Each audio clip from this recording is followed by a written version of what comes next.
بسم الله الرحمن الرحيم الحمد لله الذي أنزل على عبده الكتاب ولم يجعل له عوجا قيما لينذر بأسا شديدا من لدنه ويبشر المؤمنين الذين يعملون الصالحات أن لهم أجرا حسنا ماكثين فيه أبدا وينذر الذين قالوا اتخذ الله ولدا ما لهم به من علم ولا لآبائهم كبرت كلمة تخرج من أفواههم إن يقولون إلا كذبا فلعلك باخع نفسك على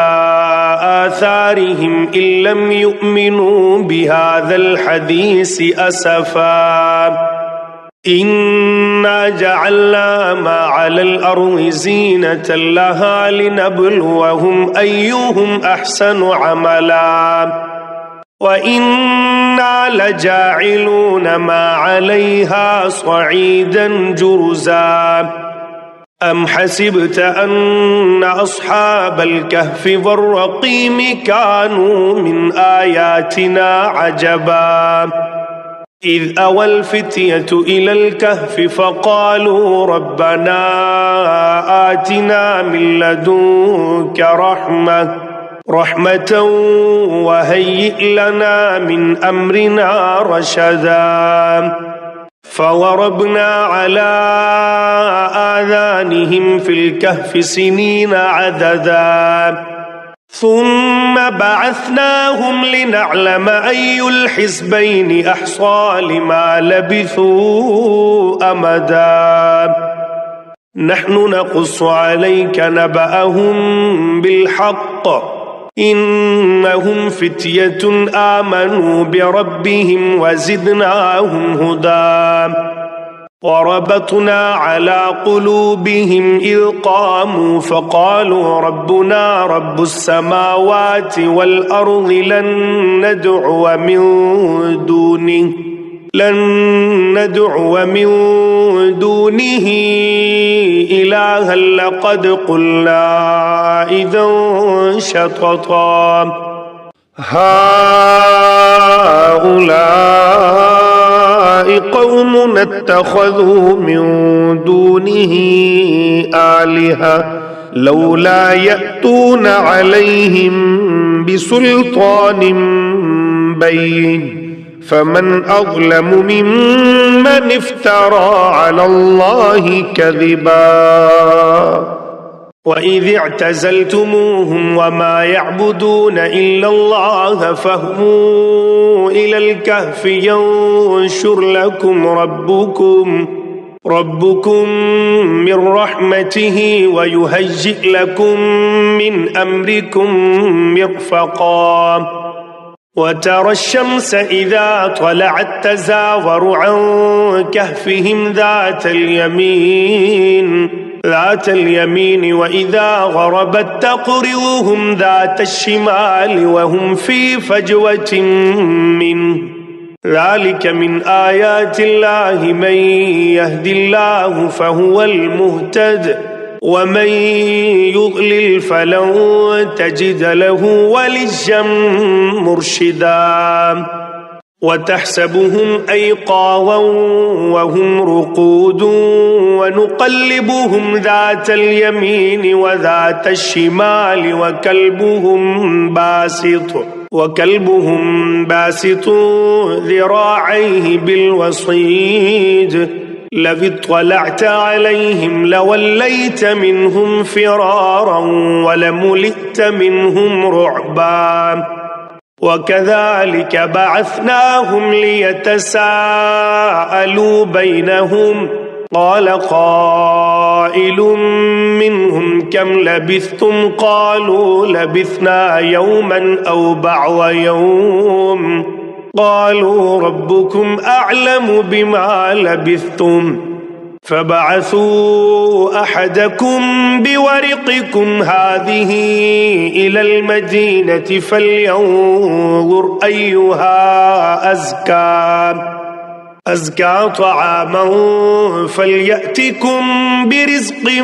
منه وليتلطف ولا يشعرن بكم أحدا إنهم إن يظهروا عليكم يرجموكم أو يعيدوكم في ملتهم ولن تفلحوا إذن أبدا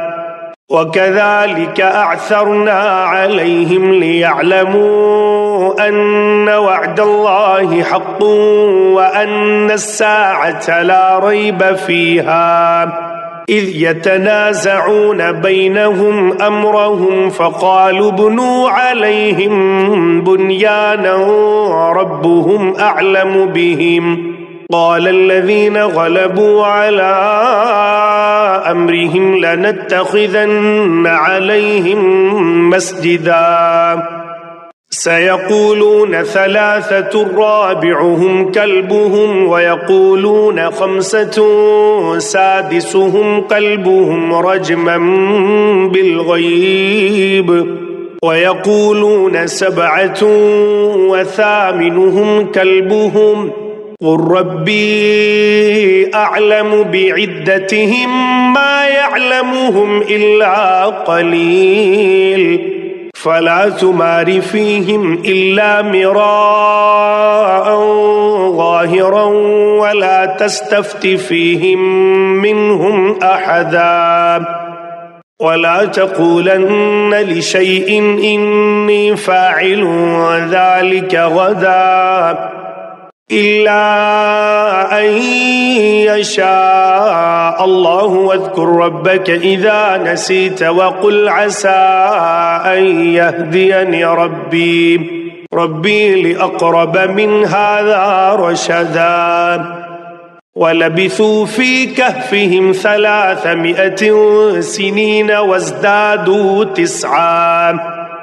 قل الله أعلم بما لبثوا له غيب السماوات والأرض أبصر به وأسمع ما لهم من دونه من ولي ولا يشرك في حكمه أحدا واتل ما أوحي إليك من كتاب ربك لا مبدل لكلماته ولن تجد من دونه ملتحدا واصبر نفسك مع الذين يدعون ربهم بالغداة والعشي يريدون وجهه ولا تعد عيناك عنهم تريد زينة الحياة الدنيا ولا تطع من أغفلنا قلبه عن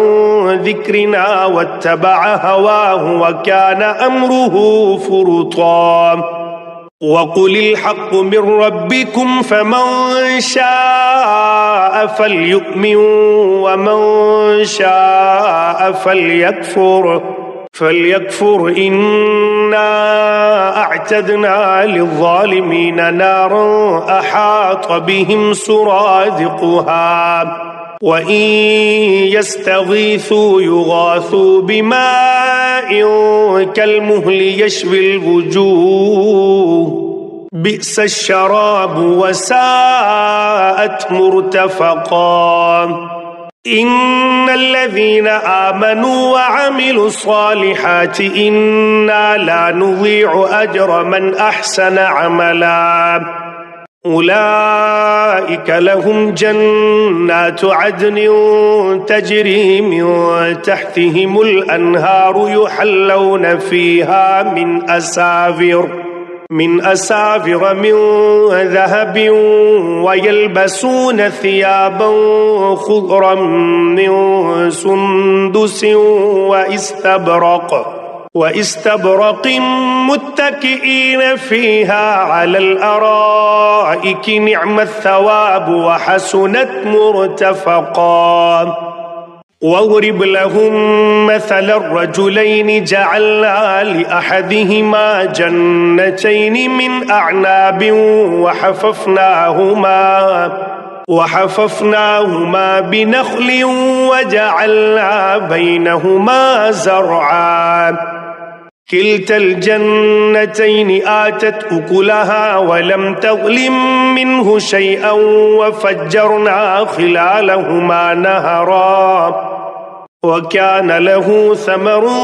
فقال لصاحبه وهو يحاوره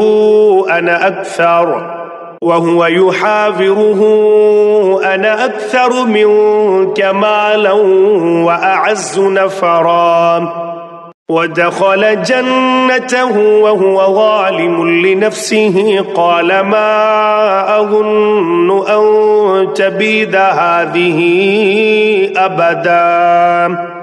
وما أظن الساعة قائمة ولئن رددت إلى ربي لأجدن خيرا منها منقلبا قال له صاحبه وهو يحاوره أكفرت بالذي خلقك من تراب ثم من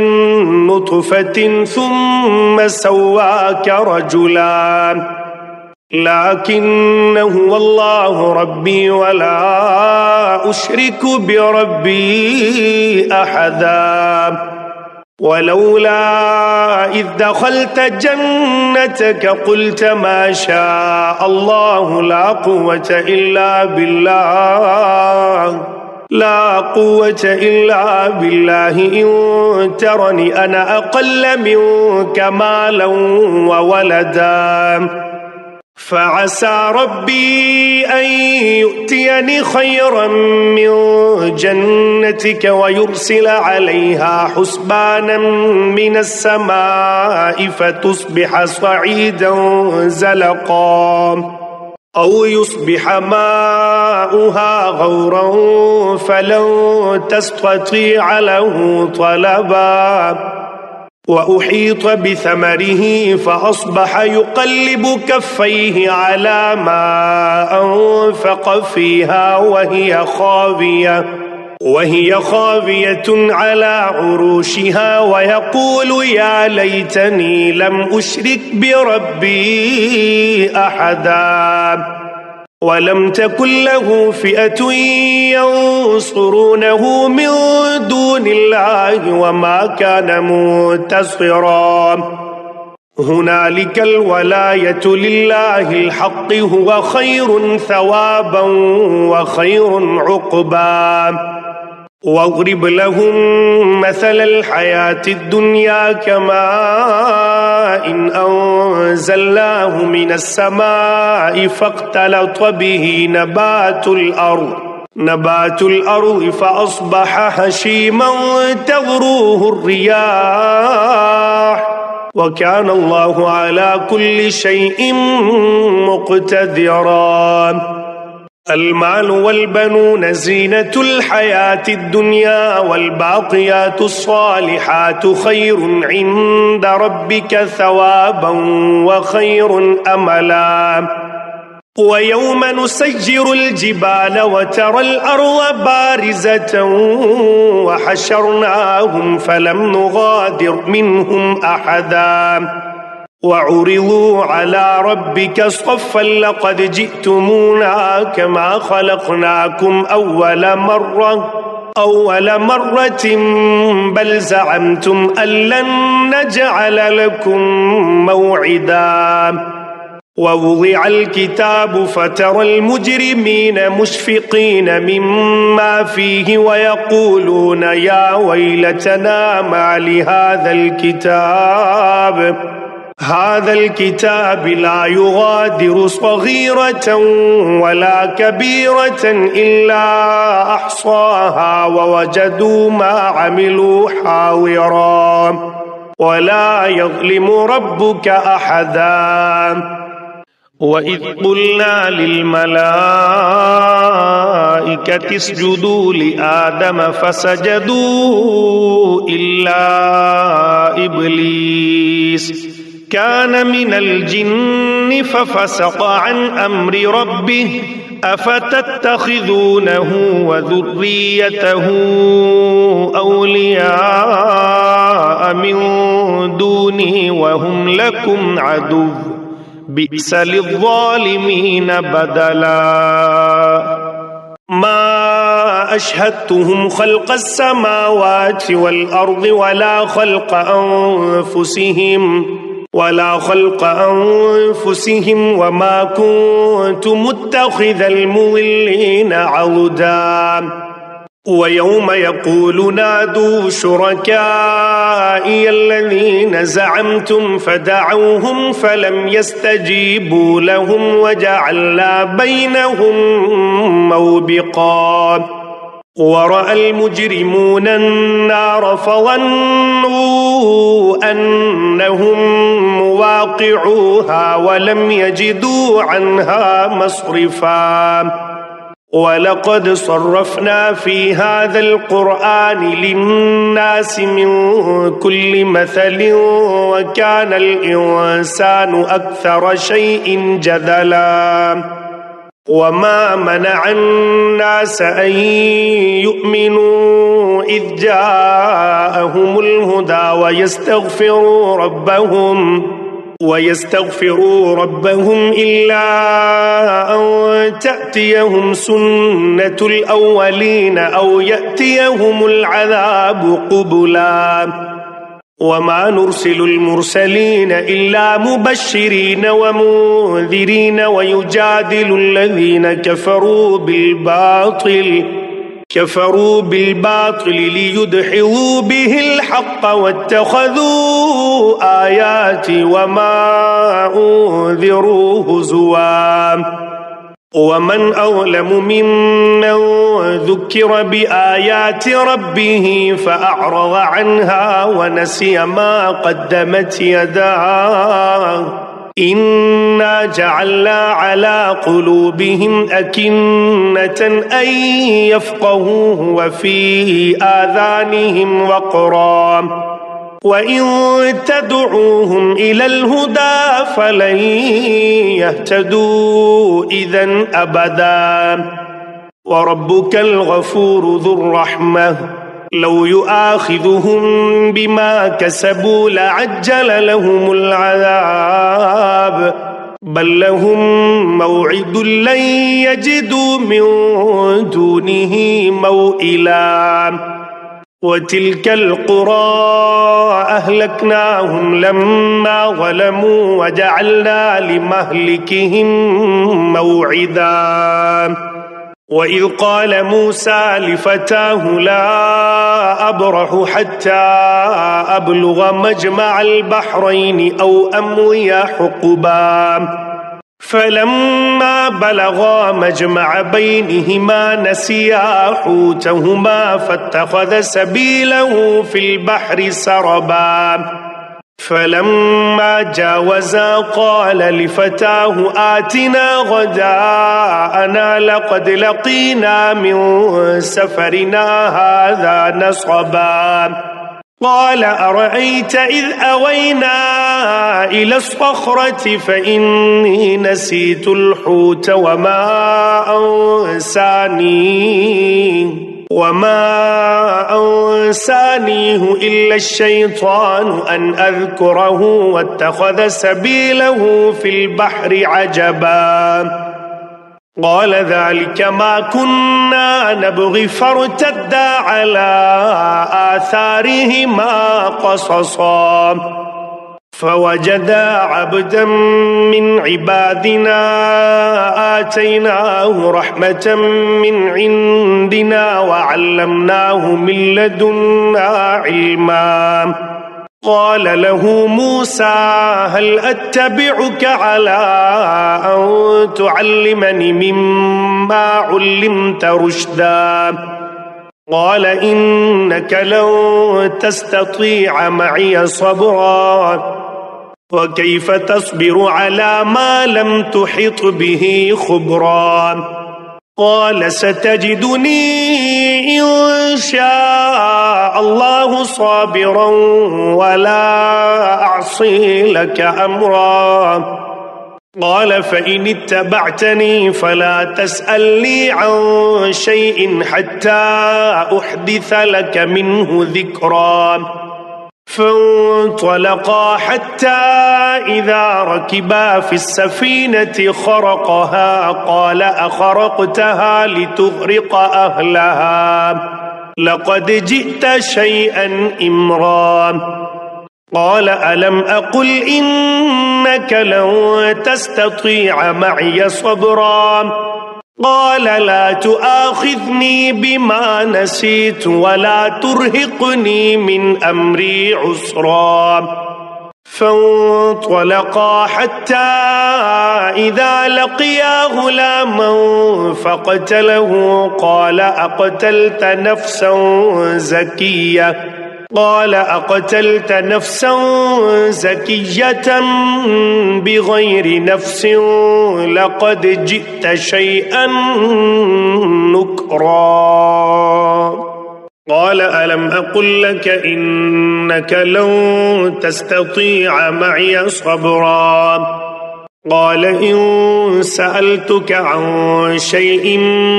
بعدها فلا تصاحبني قد بلغت من لدني عذرا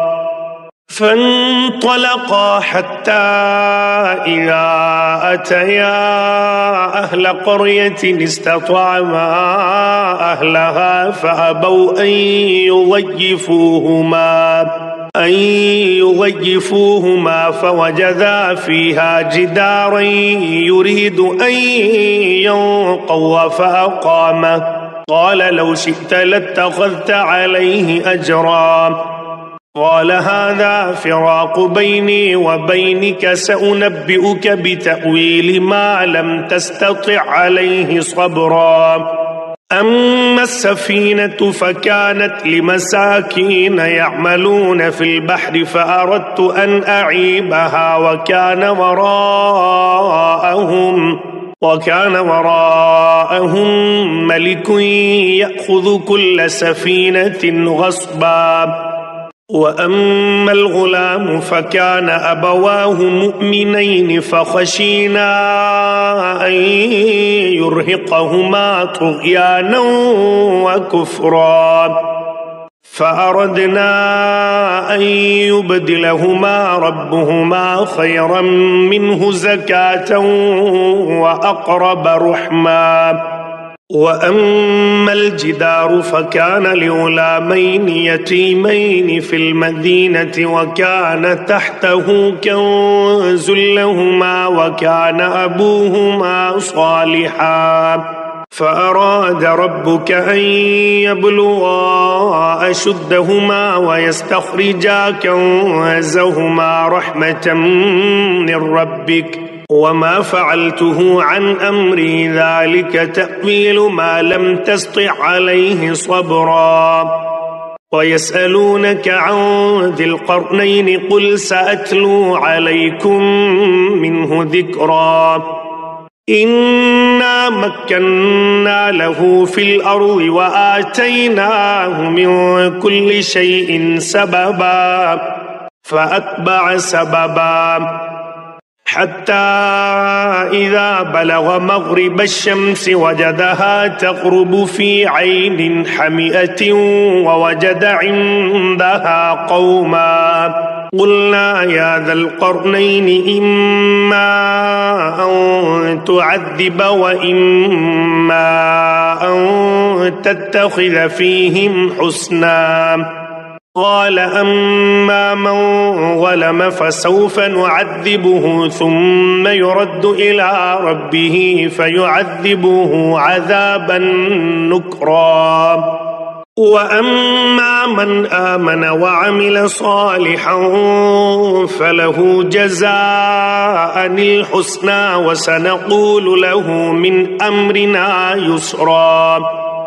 ثم أتبع سببا حتى إذا بلغ مطلع الشمس وجدها تطلع على قوم لم نجعل لهم من دونها سترا كذلك وقد أحطنا بما لديه خبرا ثم أتبع سببا حتى إذا بلغ بين السدين وجد من دونهما قوما لا يكادون يفقهون قولا قالوا يا ذا القرنين إن يأجوج ومأجوج مفسدون في الأرض فهل نجعل لك خرجا على أن تجعل بيننا وبينهم سدا قال ما مكنني فيه ربي خير فأعينوني بقوة أجعل بينكم وبينهم ردما آتوني زبر الحديد حتى إذا ساوى بين الصدفين قال انفخوا حتى إذا جعله نارا قال آتوني أفرغ عليه قطرا فما استطاعوا أن يظهروه وما استطاعوا له نقبا قال هذا رحمة من ربي فإذا جاء وعد ربي جعله دكا وكان وعد ربي حقا وتركنا بعضهم يومئذ يموج في بعض ونفخ في الصور فجمعناهم جمعا وعرضنا جهنم يومئذ للكافرين عرضا الذين كانت أعينهم في غطاء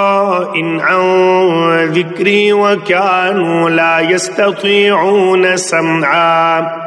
أفحسب الذين كفروا أن يتخذوا عبادي من دوني أولياء إنا أعتدنا جهنم للكافرين نزلا قل هل ننبئكم بالأخسرين أعمالا الذين ضل سعيهم في الحياة الدنيا وهم يحسبون أنهم يحسنون صنعا أولئك الذين كفروا بآيات ربهم ولقائه فحبطت أعمالهم فلا نقيم لهم يوم القيامة وزنا ذلك جزاؤهم